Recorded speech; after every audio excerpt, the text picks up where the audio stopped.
Welcome, everyone, to MSP Tutor, the show where we want to teach MSPs something useful. We've got no sales pitches, no vendor agnostic material. It's going to be something that you can use no matter what stage you are in your business. So, without further ado, I'm joined today by Mark Lamb. Mark is the CEO of High Ground and also of M3 Networks, if I understand correctly. Welcome, Mark. Yeah, that's correct. Thank you, Steve. So, give us a little bit of background about you, so that way, I want them to know, like, why should we trust Mark? Because today we're going to talk today about selling cybersecurity, and I want to make sure that they believe what you have to say. Yeah. No, well, hopefully you can trust me. Yeah, so my background is actually technical. Me and my business partner set up an MSP in Scotland called M3 Networks about 14, 15 years ago now. And for the longest time, I was the CTO, technical director, and founder. And it was only in the last 5 or 6 years that I sort of transitioned from that to the CEO role, and I've been building out High Ground as a product to help MSPs deal with the cybersecurity problem. So that's my sort of background. Definitely more of a creative, technical person. If they, how you describe that, two sides of the brain are connected, which is Mhm. immensely frustrating at times. But I would suppose to the point of trust, I would say I have lived through. I continue to live through the problems that you experience, and have to face that customer face to face in a real meeting, and really sell that stuff and get them to understand the problems and get them to make decisions, and also deal with it when they don't and they leave us with the problem instead, and you're left wrangling with that problem too. Mm. Okay. So we're going to talk today about selling, or not necessarily selling, but having a conversation with clients and prospects about cybersecurity. And obviously the end goal is to sell them something. But I I'm of the opinion that you need to educate instead of sell, and allow that prospect or client to make an informed decision, and almost come to their own conclusion that, hey, I need to do this thing. Is this something you can do for me? And maybe that's why I was never great at sales. What's your take on that, Mark? Yeah, I mean, you are right, because if you go in there all guns blazing, with an agenda that you're going to sell this stuff and the customer's going to buy it, and they're going to be it's not going to be a white knuckle ride as they're petrified about what's going to come next and how scared they are. It doesn't go well. The customers just shut down, and so this educational consultative approach, which is typical of us as MSPs, right? It's always been, I think it always will be a consultative sell in what you do, which means education is naturally a part of that. Um, but where I think the conversation begins is actually, or I should say, where the battle's won and lost is before you go to speak to your customer about security. And actually, I suppose this is true for anything, but in security in particular, um, I think you have to understand that it's not us, as the MSP. It's not our place to judge the customer and where they are. Right, the customer. It's our job to inform them of where they are and of what the risks are, position cybersecurity as a risk, as a business risk, advise them on what we think they should do, and help them to identify what they need to do, because there'll be lots of things that they have to do, don't want to do, but have to do, which will probably come out later, and then support them to make that decision and do that consultatively through education, through guidance, but not to have an agenda that they must buy this thing. Otherwise, they'll break your heart, because they'll probably not do exactly what you want them to do. Yeah. So, like, is there like a process that you found, uh, works more often than it doesn't? Yeah, certainly. I think so. Yeah. I mean, I think you've got to go in there with a with a mindset of, look, I'm here to understand. You've got to start back in that place where um, you're trying to understand what the customer's goals are, what any of their constraints are going to be, what their triggers are going to be, recapping the past. I think that's a key thing.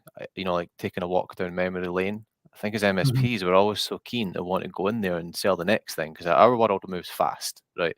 And I'm sure everyone's world moves at a certain pace, but I really do believe that in IT, our world moves faster than most people because of the rate of change, and we're used to change. And we go into these meetings with customers like, locked and loaded, ready to do these things, and the customer wants to kind of meander down a path instead and talk about, what they've done in the past, how we got here, um, what that thing is that they bought, why things aren't working, so on and so forth. And we've got to be prepared to do that. So I think oftentimes we have to slow down. We have to try and understand and get on the same page with them. But I think there's just so much tension and friction in some of these customer meetings because what both sides want out of it is broadly the same, but their approaches are very different and they clash. And that's what I see more often than not. And it takes somebody to have to take the reins. And that approach, that process that you talk about, it begins with going in there with a completely different mindset. And I think that you have to leave the frustration at the door, no matter how many times you've been here, had this conversation with the customer, um, been annoyed with maybe decisions that they've made. You've got to leave all that behind because if you take that Mhm. into your meeting, it's just going to be even worse. Yeah, I gotta say, getting annoyed with clients is really easy to do, and I'm I'm gonna share something I probably shouldn't. So I treat like my family, unfortunately, kind of like clients in a way, but unfortunately, because they're family, they don't get filtered correctly. My filter's off. So if you've ever watched Saturday Night Live, there was that gosh, it was 20, 30 years ago, the IT guy, move, like he would just he would just be so rude and abrasive. That is unfortunately how I am with my family, and I think that's how I would want to be with my clients. Um, so with that said, how can I effectively communicate the importance of cybersecurity to my clients without sounding like too technical or overwhelming them with a plethora of information? Because I found that that's what I do with my family is I overwhelm them with things that doesn't necessarily concern them because I get excited about the tech, and that's my biggest problem is I'm excited about the tech. Yeah, yeah, To- totally. Um, I think you made mention to it slightly earlier on. I think that the um the way to go about it, the way to approach the conversation with the client, is understanding first of all that they don't care about buying cybersecurity. Right. In actual fact, I think you could probably say that for most things we sell them. Like nobody set up a business and says, I'm going to set up this company so I can buy lots of IT and spend lots of money on all this stuff that I could rather be spending on whatever, right? Return on investment to stakeholders. In most cases in the SMEs, it's having more money for myself, right?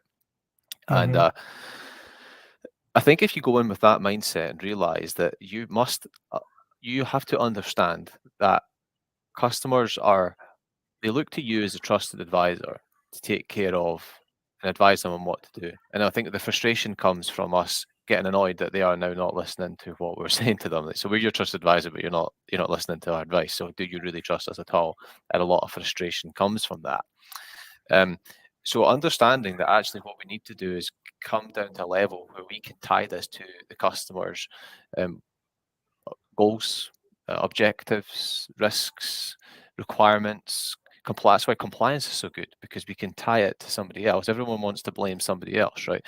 Say, well, such and such tells you have to do that, so you've got to do it. The customer will often say, well, our back's up against the wall, have to do it because I've got no choice. And everyone wants the decision to be taken away from them, so they have to do it. I think when you leave the customer with the decision, they'll just choose not to do it. So we have to somehow achieve the same thing that compliance achieves. And often that way is to be able to draw that line of sight from what they're trying to do with how that matters in security. And if we can connect the dots for them so they can understand that, then they can make risk-based decisions. So for example, say the customer's goal is to expand the business, and I had this happen to me actually, expand the business into China. Okay.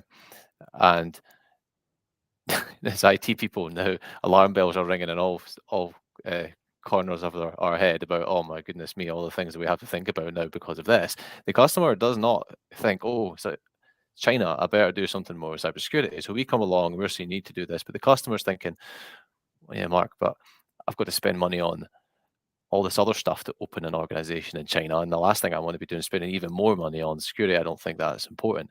But if we can make them realize the risks associated with that and therefore the impacts and how that can derail the successful expansion into that region or how it could destabilize what they've built already, they can start to realize why this is necessary. So security just Mhm. becomes it's not security, not buying security because we want to buy security or even because we need to. We're buying it because it's going to affect the outcomes, the goals that we're trying to achieve. Does that make sense? Yeah, yeah. And and I gotta say, traveling to China, like, while I would love the idea of going to China, it terrifies me because I think like as soon as you arrive, all of your electronic devices that you've brought have been hacked. Yeah. Yeah. I've not been to China either, but like I share the same fear. Yeah, yeah. So, all right. Um, so how, what are some of the common misconceptions that clients are going to have about cybersecurity? You said that they're not going to look at this as important. I want to kind of dig into this more. Like, why don't they think it's important? What are those misconceptions they have that are giving them that false sense of security? Yeah. I actually think there's two sides to this. The first one is the obvious ones that we've probably all heard people say before, right? It's Yeah, expensive. I'm too small. It's not going to happen to me. Is the one I assume. Yeah, exactly. Too small, not important. They don't know who I am. Uh, then you've got the more firm objections like too expensive. We'll do it next quarter. We'll do it next year. Uh, I'm not doing it unless somebody makes me. All these kinds of things. It's just resistance, pure resistance. They don't want to do it. They don't see, Mhm, and it comes down to like it's the same thing with the media, right? We listen to so much of the media that eventually we become completely desensitized to it. And to use a sad but real example, during COVID times, we would read the news, and for the first few days and weeks, and the number of deaths that were, it was devastating. And then somehow, a few weeks later, the number just becomes, oh, it's only that today. But you forget these are real people in real lives, right? And you become mhm, completely desensitized to what's really going on. And security, cyber has become very much like that. You know, we've seen so many people being attacked, so much money being lost. We've seen the schools, we've seen the critical national infrastructure, we've seen the healthcare providers in America, saying like hospitals, police forces. Eventually, people start saying, well, you know what? If those guys can't protect themselves, what chance have I got? And then it becomes they just stop. They stop even thinking it's believable. They don't even think it's achievable. They just they just resign themselves to it, and that's dangerous. But there's nothing really we can do about that other than obviously try to make them realize that they don't need to make heroic efforts in order to get there. They just need to do the basic good things right, and that they mhm. shouldn't, give up that fight. But the second side of it that I think a lot of people don't really recognize, and I think it's the fundamental difference between the enterprise and the SME space, and that is that in the enterprise, people build relatively mature organizations that are governed, that have got compliance, that people are running that business as professionals in their job. So they're appointed by stakeholders and leadership, and they run that business in a certain way. Um, In the SME world, though, you're dealing with a very different type of owner. You're dealing with opportunistic entrepreneurs often. Businesses that are held privately by the person that can make the ultimate decision don't have the level of management, almost definitely don't have the level of governance and risk management. And so you're free to what you're actually being weighed up against is not um, should we do this to mitigate the risk? And in those people's minds, they're thinking, well, if I spent that money on another sales guy, I could increase my revenue by X. So what do I do? Do I go for the opportunity or do I mitigate the risk? Am I going to? And these creative entrepreneurial type people want to charge ahead. They're not typically worried about. They got to where they are by taking risk, right? And so they're not sitting here thinking. I guess that they think they're a little less untouchable or a little bit more untouchable than the average company or the average person. And so yeah, crazy, all sorts of crazy decisions get made that we can't sometimes compute why they're not understanding this risk. It's not because they don't, it's just they choose to take a different decision because they think that it's not happened to me. And it plays into the first thing that we talked about, which is it's not going to happen to me, or I can't stop it anyway. So therefore I'll get away with it if it happens. I'll deal with it if it happens. So screw it, I'll do this other thing instead. You mentioned risk, so let's talk about that for a moment. There are like two big types of risk that I can think of that clients should be worried about, and that's financial and reputational. I'm sure there are other types of risks, but those are the two that I think would resonate well with these non-technical folks, right?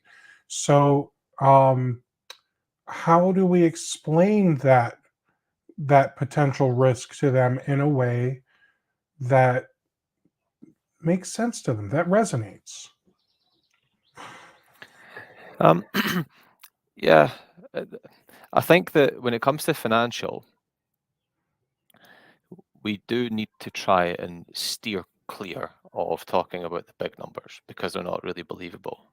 I mean, I've been in real conversations with customers where I've said the average cost of a cyber attack is going to be like 1.5 million, and the customer laughs and says, "Well, I don't have 1.5 million, so it's not going to cost me that," and that is really difficult. So we have to try and make those financial costs believable to them. So we have to comes back to the earlier point about understanding how their business operates and how they make or lose money. And so we need to try and tie it to real numbers. And oftentimes most businesses will not be completely down or completely dead in the water, especially now because of hybrid IT um, infrastructure. Back in the day when there was lots of Exchange servers on premise, if your network went down, your email went down, and the world came to an end. Whereas now, largely speaking, email stays live, um, and different things get affected. And so we need to make the numbers believable. That's the first thing.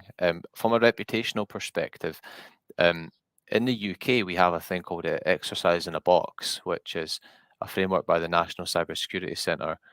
You can get it on their website, but it's quite a useful tool to approach both of these things, and it helps. What it's essentially taking the executive team through a real incident and having them really think through what's happened. So it's like situational awareness, really thinking about the implications of, oh my goodness, this has just happened. So it's okay to say, um, Steve, your reputation is going to be in pieces if this happens, but words are cheap. But if they go through the experience themselves by working through the realities of what's happened and how they're going to recover, it's much more impactful for how they're going to learn and remember that. So I suppose the essence to both of those things is you need to make both of the things really believable by making it specific and unique to them. All right.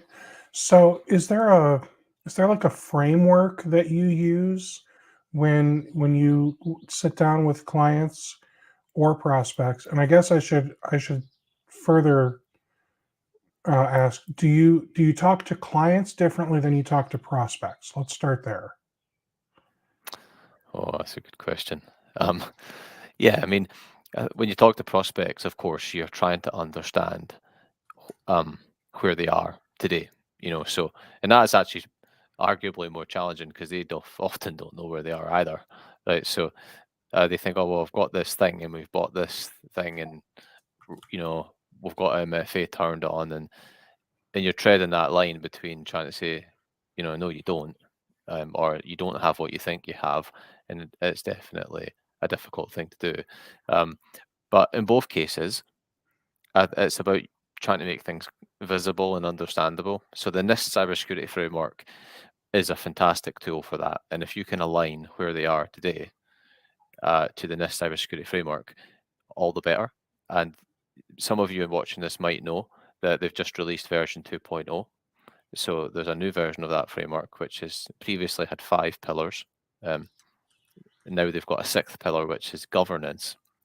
And they've moved quite a lot of the controls around. But governance is all about a lot of what we're talking about here, which is helping the organization to really understand their position and manage this as a risk. So a lot of actions must be managed by them, and they must have active involvement in it. They can't just think that the MSP alone is somehow going to just solve all the problems by buying technology to solve it. That's not going to, it's not going to crack the issue. So then that works on both sides, right? So talking with prospects, they're kind of often more open to that because they're in that phase. They're talking to you because they're maybe unhappy with who they're with, and so they're kind of getting a grip on where they are, what they need to do. So they're doing I guess, in some ways, a light piece of governance by trying to manage the risk, manage the problem. Whereas existing customers, that can be a bit more challenging because they just think you're doing it all already and you're trying to open up that subject. So using a framework definitely helps them understand that there's a lot of thought gone into these things and their best practices. Okay, so then I'll go back to my original question that I started before Squirrel. So is there like a framework or a set? I always go through this order of operations, if you will, when talking cybersecurity with people. Um, yeah, so starting by understanding, obviously, uh, where they are now and their role in that. So understanding what they are. And if you use in the cybersecurity framework, if we tie that into what we've just said, right? So identifying what their security risks are today, identifying what their needs are, what they need to achieve, protecting against that. So buying security solutions and services or selling security solutions and services to your clients that meet those particular needs, desires, and the customer's appetite for risk. Detecting against that as well. Ensuring that they can respond to anything that happens. And that doesn't mean a complete incident. It also means just any activity, whether it's good, whether it's a false alarm or not, being able to recover from that and being able to learn from that. And with the application of NIST 2.0, there's also the govern piece, which is managed and govern that risk over time and make sure that the customer, we'll use the word customer here. The framework really talks about governing risk from within as an organization, but we could use that as a customer and say the customer should be involved and understand their appetite for risk, understand their risks they're taking, which risks they're accepting, which ones they're going to mitigate, and what the MSP is doing for them in order to achieve that, so that they don't just think that we're doing it all. And if you go through that journey with your customer by approaching it through a position of understanding, what is it that matters to you? What are you trying to achieve? How can we align this? We can take care of most of that ourselves as MSPs without having to expose the customer to the whole framework and the whole journey. Got it. Now, when it's a prospect, you need to ask a lot more questions because you don't necessarily understand their current cybersecurity posture. Especially, some MSPs want to install their agent and glean all the information that they can glean from the agent and doing a technical discovery that way. Other MSPs don't want to put anything on a prospect's network until there's a signed agreement for liability purposes. I'm not here to argue which of those methods are right, because I think there's merits with both. But with that said, when it's a prospect, you don't necessarily know all the things, right? Especially if you're doing this agent list. and you're going in there blind, and you're only getting the information from the prospect. So rather than making this feel like pulling teeth, can you give me some questions that we should be asking uh, every single time we sit down with somebody new?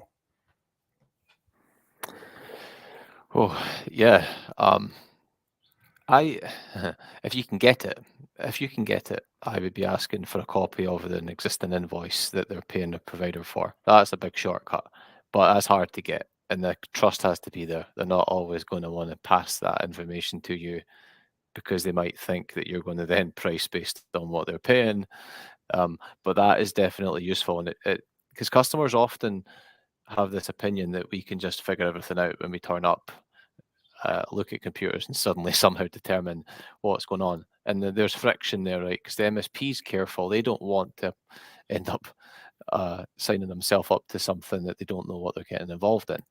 Um, I would definitely start with asking and understanding um, what products and services they might know the name of. So things like, do you get an email quarantine report several times a day or once a day? That kind of a good lead into whether or not they're using um, an email filter or email protection tool, right?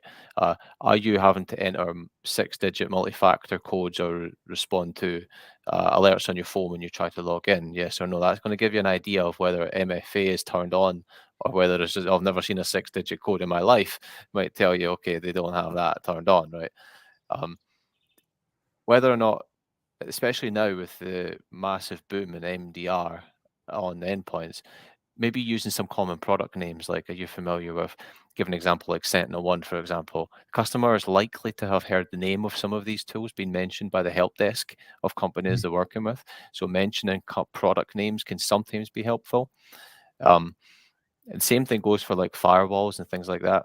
Asking them are they using, if you know that they have servers on site, you might say, are you using a VPN? Do you use remote desktop? So using some of these keywords that trigger the customers, oh, we've got that. I think I've heard that one before. Um, these are all very useful. Gain content filtering. Do you ever get block pages when you try to go to websites, or can you just get onto anything you want? Oh yeah, we can get onto anything. There's nothing going to stop us. 4 or 5 questions in, Steve, you're going to be pretty clear of how good or bad this situation's looking, and Mhm. you could do that in less than 60 seconds. That's pretty solid, yeah. So let's pretend, for example, that we're sitting down with a prospect, and they have, I don't want to say how good it is, but they've got cybersecurity in place. They're getting services from one of my competitors. How how do I differentiate my cybersecurity services from the competitor? Because let's be honest, this is becoming a heavily commoditized industry at this point, where there's a very low barrier to entry. Anyone can be an MSP. You don't have to go get certified or a degree or anything. And more and more often, it feels like the tools are doing the work for us. So, Yeah. how do I differentiate what I'm doing from my competitors in the area? Yeah, and I think the answer to that question is really simple. It's you. You are the differentiator. It's how you do your business. Because you're quite right. No one goes in and says, "I'm going to sell you this really rubbish tool." no, no one's going to say that. Right? They're always going to sell the dream, sell the product, lean on the and almost everyone that's going in there along with you, because they're likely not only talking to just you, right? If they're talking to you, they're probably talking to 2 3 other providers as well, so you're very conscious of what they're saying, and it's always going to be led in on, almost always I should say, on the products. And like you sent one as an example, Cisco, Office 365, all these things, and the customer then ultimately just can't actually tell the difference. What's the difference between A, B, C, and D provider? The difference has to be you. It's the way you do your business, the way that you're going to work with them in partnership to take them on this journey. Pay homage to the fact that, look, this is a journey. It's not a one and done thing. You're not just going to buy a product that's going to solve all your problems. And what we sell you today is going to have to change in 12, 18, 24 months. You want to be doing that with a partner you can trust. It's going to give you the right advice and is going to go on that journey with you. And we are the people to do that with, not because we're going to consult with you. We're going to help you understand. We're going to understand your business, and we're going to make sure that we're, selling you products, services that you need, and that you're not wasting budget. Because let's be honest, you've got lots of stuff to spend your money on in technology and everything else. Then it comes down to that trust factor. So Anthony in the chat said something I agree with completely. A number of clients or prospects, for that matter, will only consider a cybersecurity strategy and implementation during the inflection point of an insurance audit. Have you seen that across the pond? All the time. I agree. Yeah, because it's that point we made earlier. My back's up against the wall. I have to do it now. And if I don't have to do it, I won't. So then how do I create a sense of urgency around cybersecurity without resorting to fear mongering and FUD? I think you basically take the same approach, but you do it in an intentional way. So what Anthony said there is like, that's an accidental thing, right? Going along, doing our business, and then, oh no, this has happened. We have to do something. We have to respond. If we just turn the tables and approach the conversation in that way and say, have you got cyber insurance? And they might say yes, to which you'll be very surprised and think, how on earth did that happen? How did you get cyber insurance and we don't even know about it? Would you mind if I seen It's because they answered all the questions the way the insurance company wants to hear it, not the way that is actually true. Exactly. So if you then say, would you mind if I have a copy of that policy? Let's have a look and see what your obligations are that you've signed up to. And then you depict that and realize they should be doing A, B, C, and D, and they're not, then you're able to force the issue, right? You can say, look, stop paying because they ain't going to pay out. You're actually just throwing that money away. You need to do these things. And the same thing applies for contractual and legal obligations. So if the customer is involved in, let's say they're in healthcare or they're in legal, understanding what the problems are in that industry, what they may already have agreed to, same idea as a cyber insurance, what have you agreed to? What are you having to do? But actually find the real black and white writing. Don't just say, oh, you're in healthcare, you're in legal, so you have to do this, this, and this, because they kind of already know that and have already chosen to ignore it too. You will want to get your hands on something solid and say, look what you've signed up to. We're not doing this for you. We're not going to be responsible for this if it goes wrong. We need to address this problem and go from there. So forcing it, as I would say. So help me out here. I just came up with this one. Nobody's ever thought of this before. I'm sure of it, because all ideas I have are original. All right. So let's say, yeah. So let's say I sit down with a company and I say, hey, do you have cyber insurance?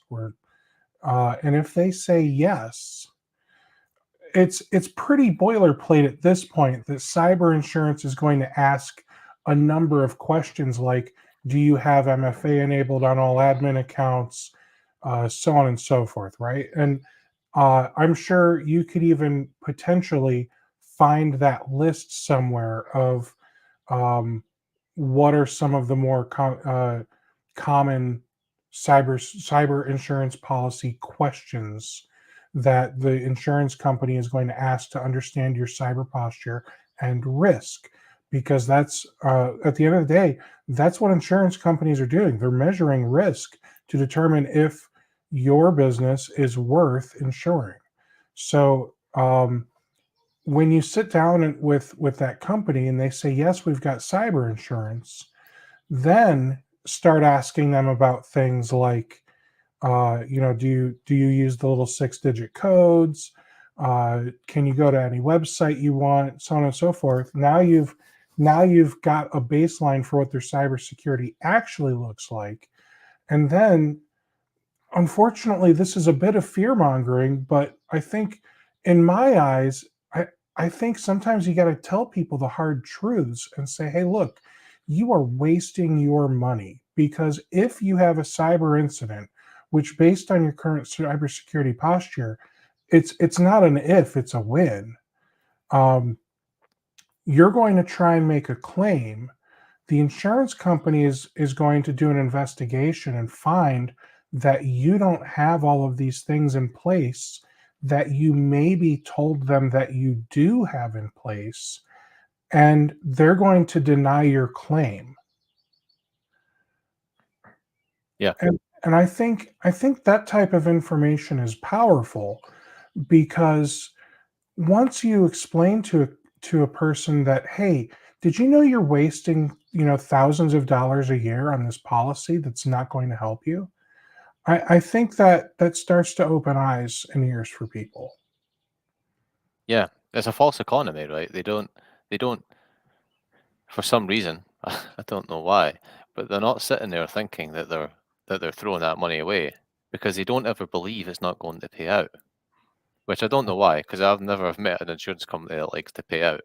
And I was talking to a claims manager of an insurance company a few days ago. He said to me, "I've been in this industry 18 years," and he says, "I can tell you, you're absolutely right." Uh, and we all feel it, but that's from Mhm. somebody within who's obviously confirming it.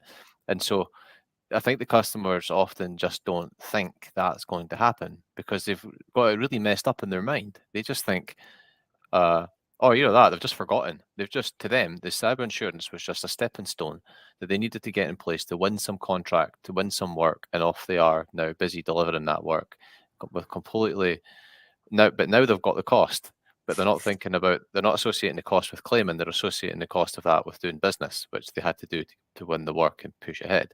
So it's very powerful when you go back to the customer and explain to them, let's say they're spending $20,000 a year on an insurance policy, which is not uncommon now, and say, look, you might as well set that money on fire in a car park because you're never going to see it. You're never going to see it back if you need to use it.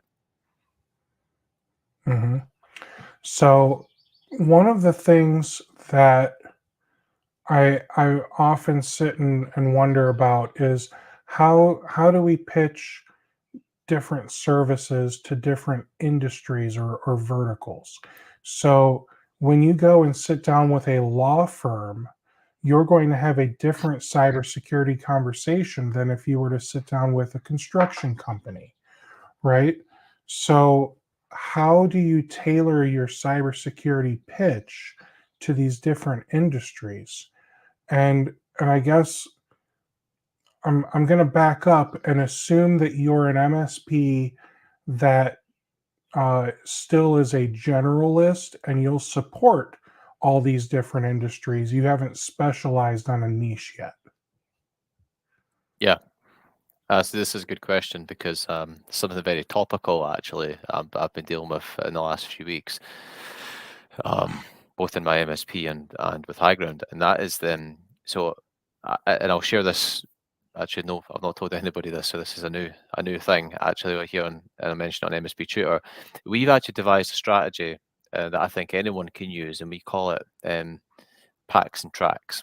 So, uh, if and comes from essentially as an MSP, you're selling if you've been selling products or you're selling products with service. So endpoint protection or endpoint protection with a SOC and there's a service attached and you're doing something, that's the hardest thing of all to sell because the customer's no idea what it is. And then you might be selling things bundled together like email and web protection. Those things go really well together.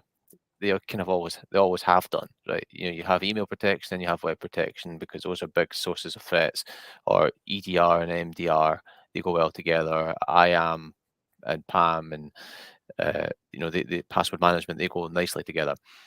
Now, in the technical team, they're sitting here trying to deliver all these different products and services, and they have real no consideration or regard for what the sales team or account management are selling to customers. But they get very upset when someone in sales sells the customer something they can't deliver, and that becomes very frustrating. And all these little nuances and anomalies between what one customer is supposed to get and what the other one gets.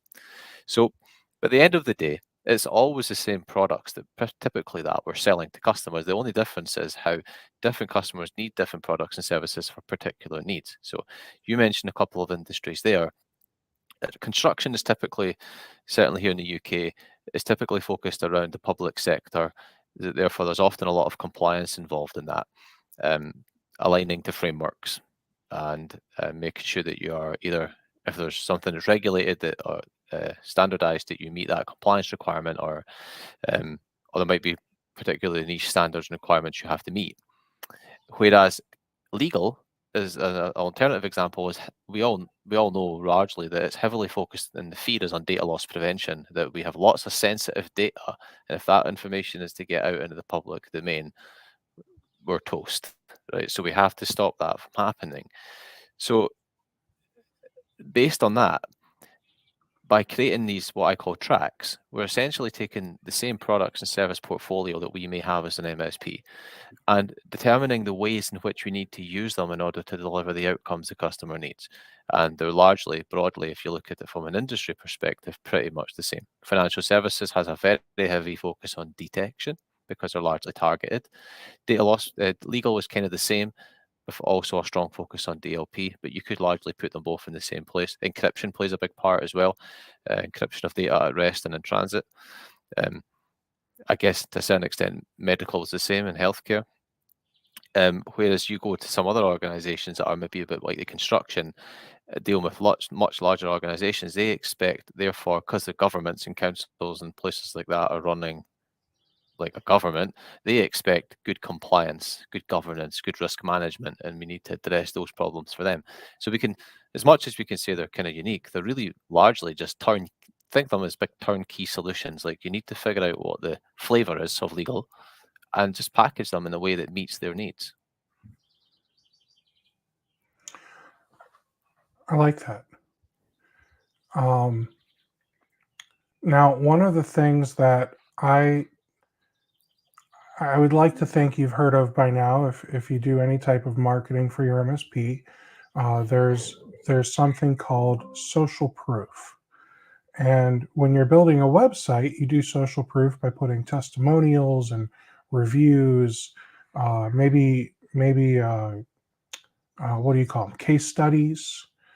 So there's all different ways to put social proof on your website, and maybe even on like printed material, like flyers. You maybe put a little quote from a client who's using it, right? So how do you implement social proof when you're trying to demonstrate the value of your cybersecurity services to clients and prospects? Oh, that's a tricky one. That's Mhm. probably that is probably one of the hardest things to do because you could say, "Hey, look at customer A, Steve at Channel Programs never had a breach because he's bought our security package." But no MSP wants to say that, right? Because you feel like you're touching wood when you say that. Oh no, it's going to happen now. If I say you don't want to jinx it, um, at the same time as, but those kind of are the security stories that we need to tell because those are the good news stories. Um, I think one thing we do need to do is need to try and steer clear of the bad news stories because people often seem to, I don't know how, but they seem to be able to kind of remove that from their mind and forget that it ever happened, and they don't tend to have the impact that we think they think that they should.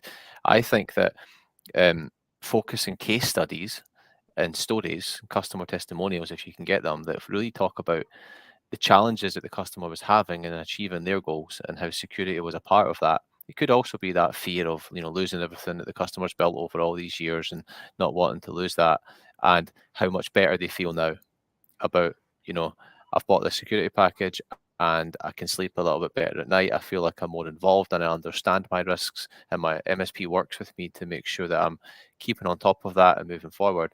Those are the stories that that resonate with people because that's the gain that they want to achieve. They want to feel like that same way. So you're kind of selling it on feeling, but selling it on the positive feeling rather than the fear.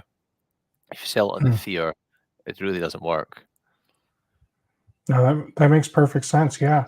Um, and I think that whenever you're doing testimonials or case studies or anything, you should never include well, it's okay to include some fear. Like I had no idea that I was so vulnerable, and I signed up with, you know, Steve Taylor's computer whiz bang, and now everything's magically better.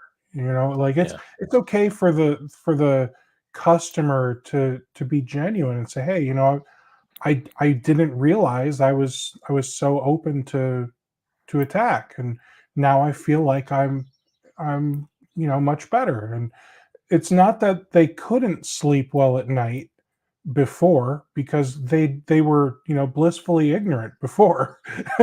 yeah, yeah, And I think it's okay to have a conversation with a customer, and you know, make them feel blissfully ignorant without making them feel stupid.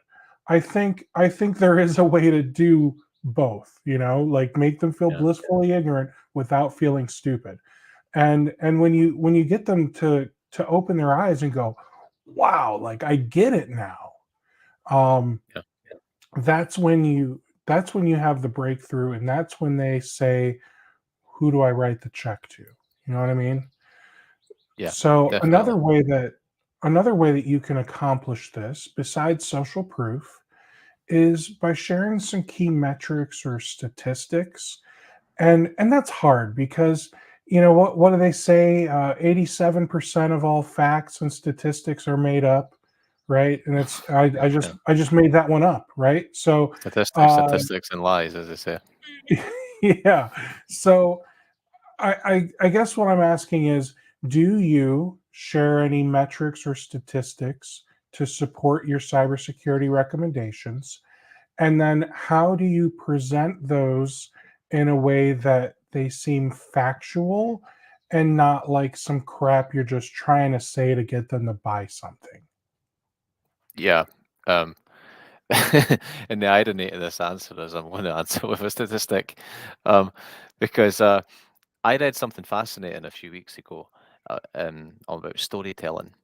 And I'm actually personally fascinated by storytelling and the impact that it has on people, and they use it a lot in marketing, right? Um, the reality is that customers, I don't talk statistics. Our team don't talk statistics at all because customers forget them. Right? Mm, Uh, and the thing I read about statistics, which is a statistic, is that apparently people only remember, only 14% of people remember the statistics.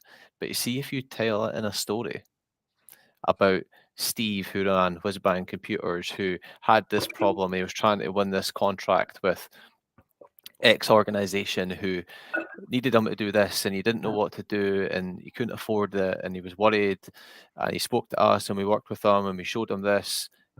They say that over 60% of people remember a story. And if mm, that story is relatable to them, it's even better. If they're that they're just like me thing. You know, I'm a Steve. I know how he felt because I'm there too, and my story is very similar. So we tell stories about security, about people. That's why the case studies are powerful. Because quite frankly, the statistics are either unbelievable or just not memorable, and they don't incite any action. What we want people to do is go on this journey, and I think it's really important that you get your customers to understand that they're going on a journey. You're not selling them the destination. They're going on this journey with you. That's why they need someone they can trust, someone that they feel they can work with, and that you're going to be here in 3 months, 6 months, 2 years, having the same conversation, telling them what else they need to do now, because it's not just going to be over, and the statistics are going to change. But um, whatever they happen to be, they're still going to have to deal with them. So, kind of, and the thing about storytelling is you've got to make the customer, the main character and the hero in that story. So you want them to feel like they're succeeding, that they're winning, that they are achieving their goals, and you've got to take yourself out of it as the MSP. You don't matter. You're just a facilitator to help them get there. That's when the customers really get engaged. hmm. Now, we have about 10 minutes left. So I want to open it up and make sure, you know, those of you listening, watching, if you have questions, pop them in the chat. I'll do my best to get those answered for you. Um, I wanna ask you about. It's going to sound kind of like a joke the way I do it because that's how I am. Uh, how, what is like if you were to get a client to do just one cybersecurity change, and you had to pick just one service to get them on board with, what is it, and why is it cybersecurity awareness training?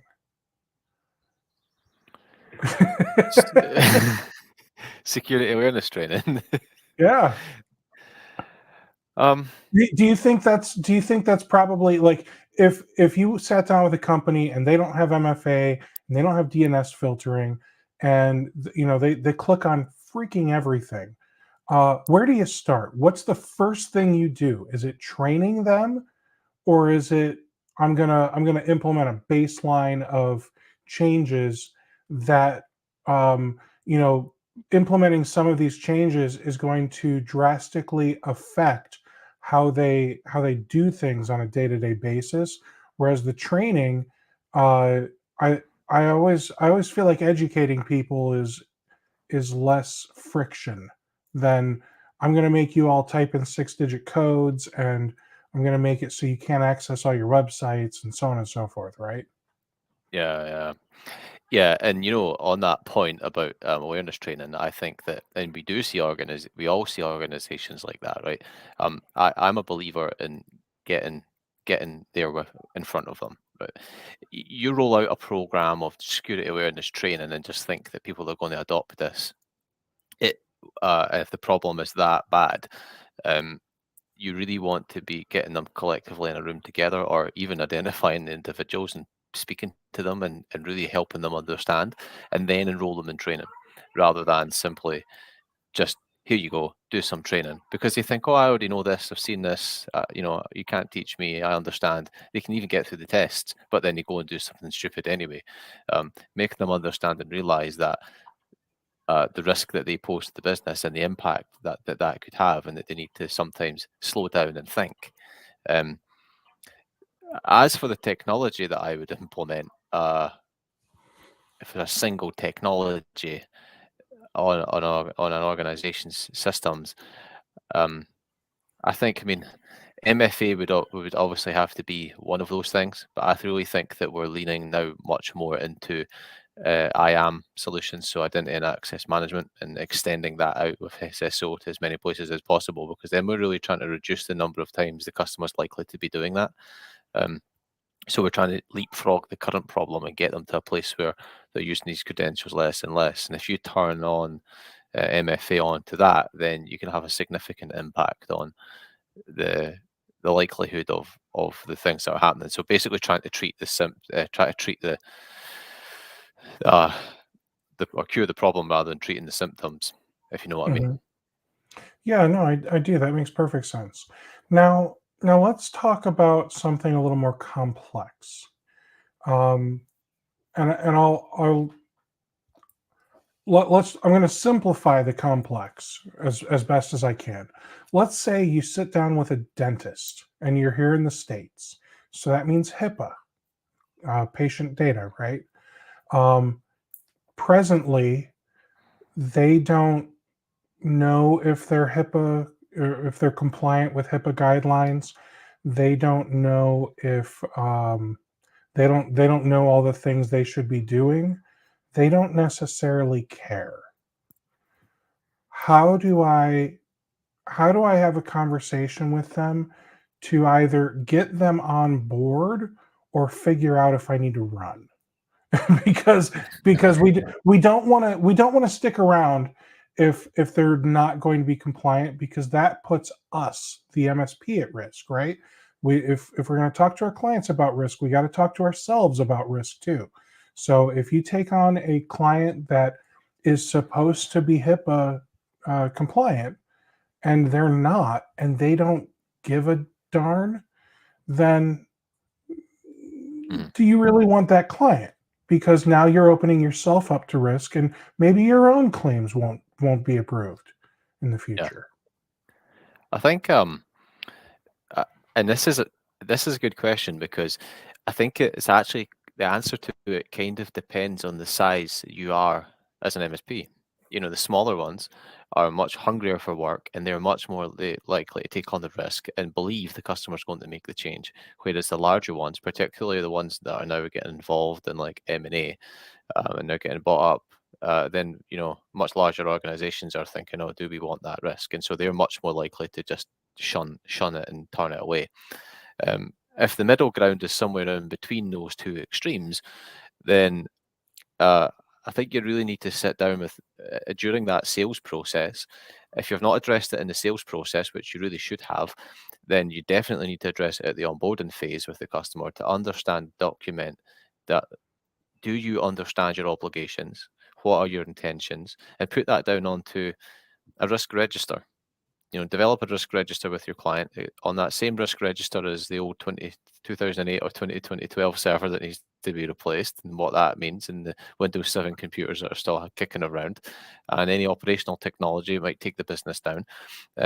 But document that and have the customer recognize that this is a risk and you need to do something about it and put a date on that. So when you get to that next QBR, if you really, really want to take on that business, but you're just not sure they're going to do it and you don't want to get caught up in this for a long time, make sure that you address that risk register at the first QBR.